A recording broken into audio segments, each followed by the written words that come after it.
Well, welcome back, friends, to the Polished Podcast. We hope you are enjoying this insightful discussion with today's guests, Grant and Cheyanne Skeldon. But now it's time to add a splash of spontaneity and a sprinkle of fun to the show. It's time for Ask Me Anything!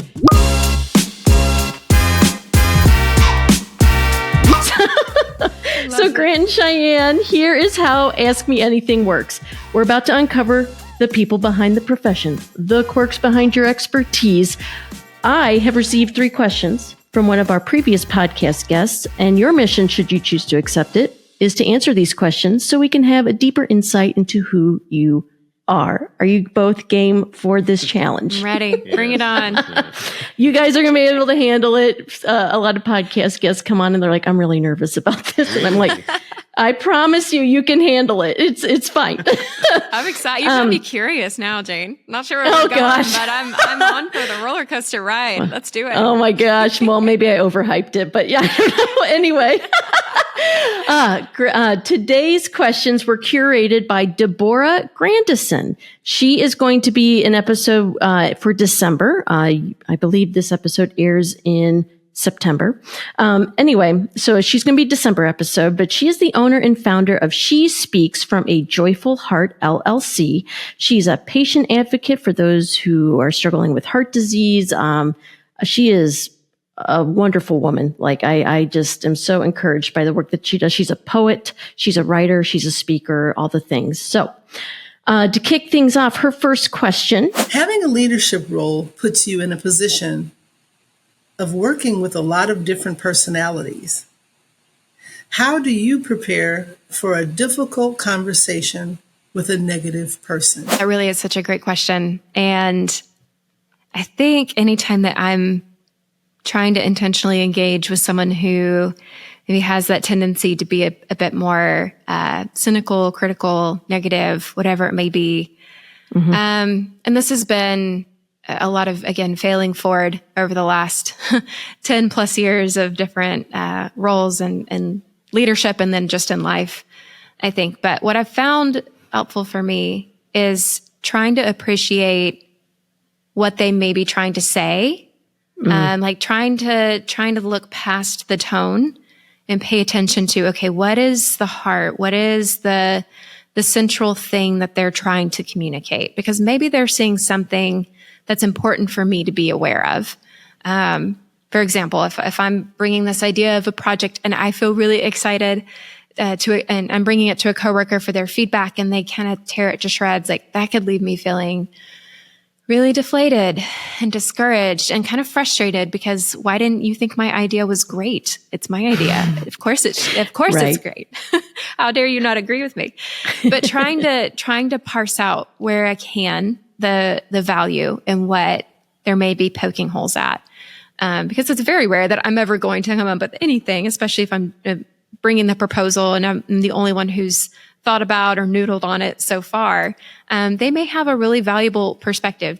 Their delivery may be a little challenging, but the thing that they're delivering, that core thing, could I pick that up out of it? I remember, it's funny, we were talking about this, Jane. I was having a conversation with Jesus about this one day because I was feeling kind of frustrated. And there was this image that kind of came to my mind. He was like, imagine if you were in a mountain, you're mining and you're, deep within the deep pits of the mountain, if you will. Because again, there are those mine carts that, come in and out. I feel like all roller coaster, like Six Flags-esque places have some sort of mini mine train, so you're you've got these mine trains coming in. He was like, you may not like the vehicle that this message is coming in on. You may not like the mine cart, but that's okay. The mine cart isn't what's important. What is inside that mine cart that you could just pick up, take out, and then let the cart move on by. And I think it's like when we're able to take apart those important, okay, I'm not even going to pick up all of that. Maybe not all of that's helpful, but maybe there are a couple of gold nuggets or gemstones that actually is helpful and that actually is valuable for me to think through that. Thanks for that perspective. I appreciate your insight on this. And even just trying to engage them in a way that does affirm that. Again, it's not always the easiest thing, but I think just validating like, okay, I see that you do have a a point of view here, and I want you to know I see it, and I appreciate it. Thank you for sharing that. Maybe asking a follow-up question, but trying to kind of listen to the thing behind the thing when you can. Seek to understand, like, what is it that they may be actually trying to communicate. Giving grace, maybe it's their red zone. Maybe I just caught them at a bad time, or they're having a bad day. But just trying to extend grace where you can, and then just shaking it off, and literally just kind of dusting it off your shoulders, moving on to the next thing, and not letting that thing stick with you, are all at least helpful thoughts and practices to grow in. They're like exercises. I think we could all use some strength and conditioning around them. None of us have ever fully arrived, but I do think those can be some helpful exercises in trying to grow those muscles. Grant, if you have something to add, I would love it. Yeah. I mean, I like what she said. I do feel like we've got to try to hear what the other person is saying, but that is unfortunately almost unnatural, which is very bad for relationships, is because the main focus is to make sure they hear what I'm trying to say.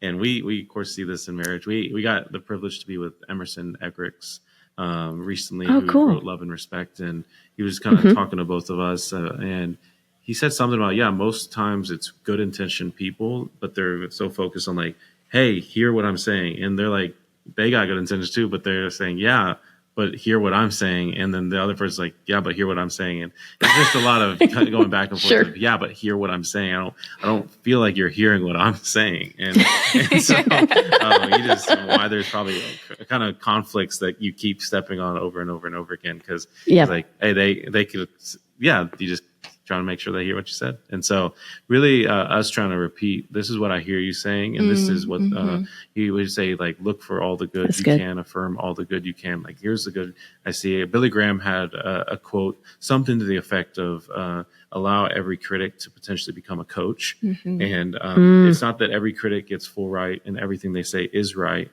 to your heart and to your mind. But the opposite isn't correct either, to just silence any type of criticism, any type of negativity. You're missing out on what could be helpful coaching and feedback. And so having the stability and security to receive some critique and negativity.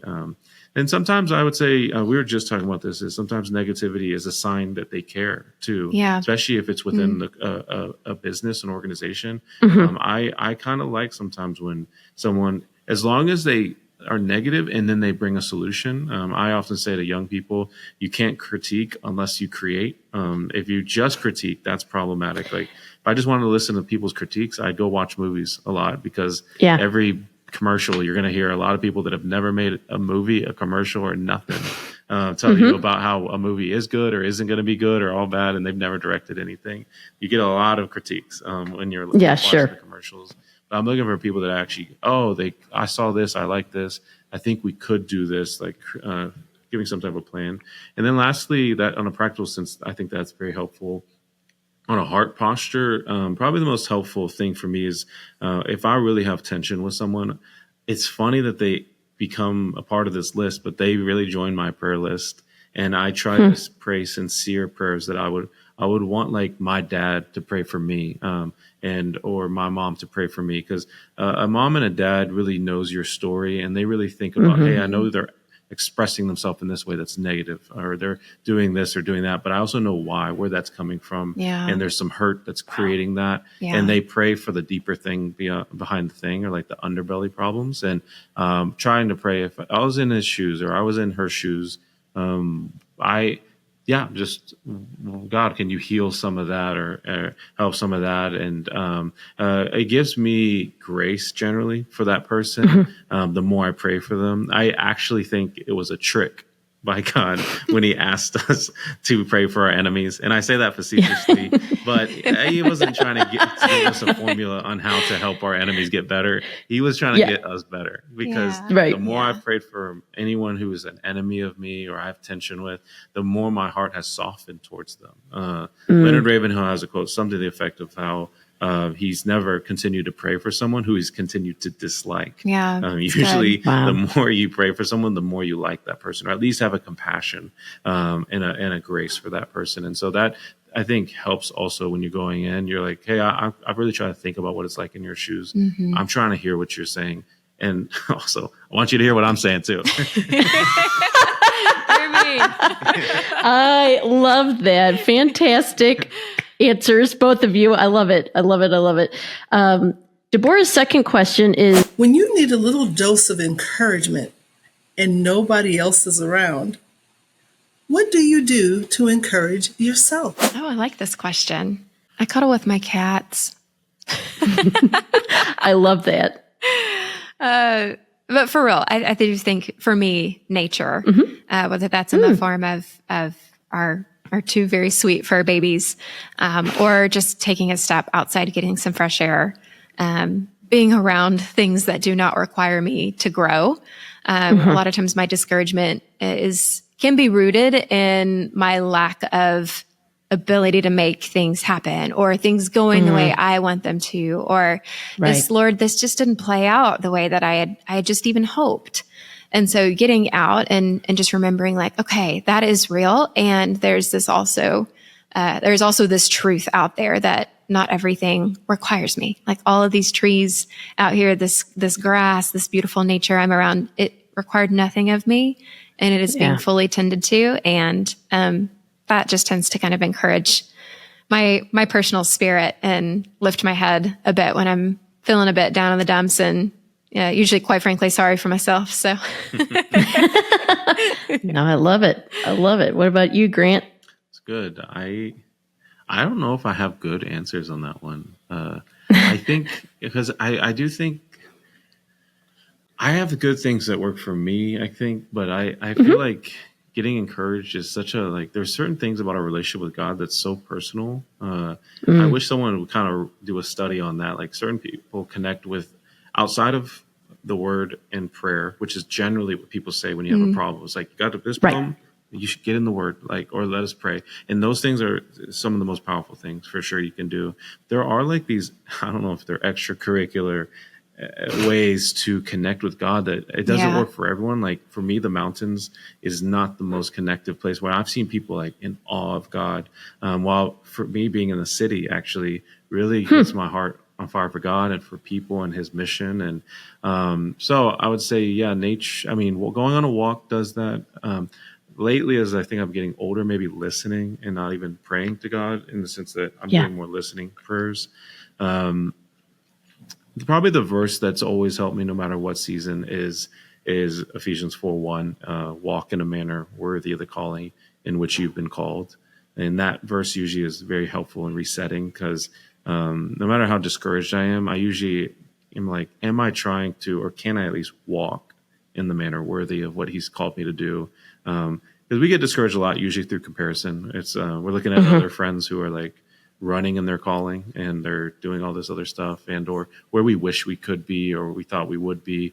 But I usually just, if I'm like, hey, if that's what God wants me to do, is just simply walk in a manner. It's not even a hard call. It's just simply walk. And so that's usually helped me feel like, okay, I'm doing what the person who's most important to me, the person who's never left me, the person who will always be there, the person who knows the most about me and still loves me. I'm doing what he wants of me.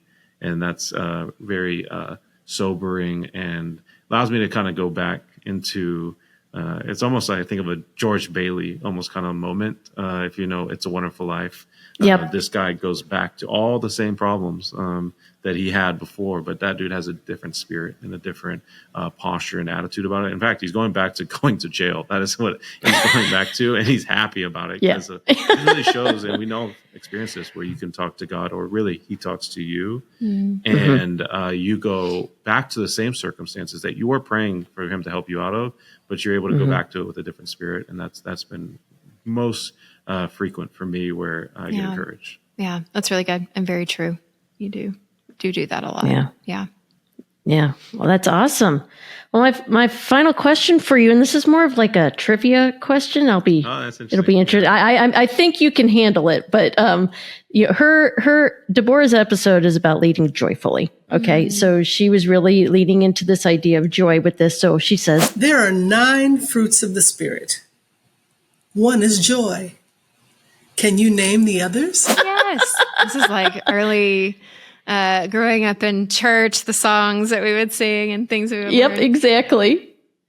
I can't, but I was curious if you knew the song. I gotta say before the songs. I mean, after the songs. Sorry, You got saved at 16. That was kind of past the kindergarten. Oh, you're one of those stories. Yeah. Got it. No. It's beautiful. But yeah, yes, it is. I know you got. Yeah, go ahead. Love, joy, peace, patience, kindness, goodness, gentleness, faithfulness, and self-control. Oh, I knew it then. Actually, yeah, love, joy, Yes. love, joy, peace, patience, goodness, kindness, gentleness, self-control. I think that, and faithfulness. There you go. You guys, you win. You get the gold star. Yes. Good job. Love it. Well, Grant and Cheyanne, thank you so much for sharing with us today. And here's the thing, friends, we want you to join the conversation too. Do you have a question or a curiosity about leadership or our guests? Now's your chance to be part of the action. Go to our website at polishnetwork.org to submit your questions today. Become a Polish Podcast MVP and get a mention plus insight into your favorite guests. Send in those questions today.